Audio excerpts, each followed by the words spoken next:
દર્શન તાજીના ફાઇનલી કરી લીધા છે. કેટલું મસ્ત સ્વરૂપ છે માતાજીનું. માતાજી મનોકામના હોય તો પૂર્ણ થાય છે. અહીંયા લોક મારે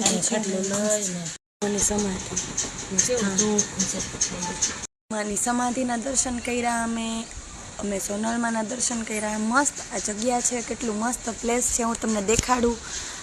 જો અહીંયા લાઇટિંગ ને મસ્ત છે. પાછળ ગાય ઘોડા એવું બધું રાખ્યું છે. જો ભોજનાલય જેવું મને લાગે છે. હજી કામ બાંધકામ બાકી છે, ધૂળ છે ને કેટલું મસ્ત વાતાવરણ છે.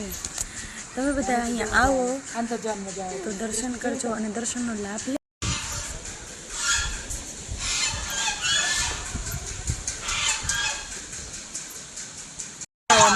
આ લોકો બધા ગાંઠિયા ને બધું ખવડાવે. એ લોકો જમવાનું અને આપે જમવાનું ઓલરેડી નાખે એને આમ લઈ જાય તો જમાડે પીવા કઈ પ્રસાદી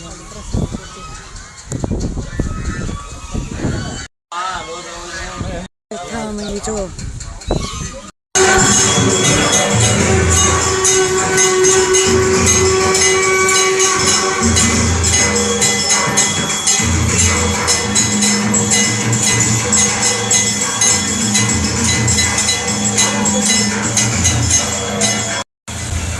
રમકડાની શોપ છે. તો મમ્મી એમ કહે છે કે આ ગેમ્સ લઈ દેવાય. હું એમ કહું કે આવું લઈ દઈ તો મમ્મી. અમે ઢોસા ખાવા માટે આવી ગયા છીએ. ઢોસા લાઈવ બને છે.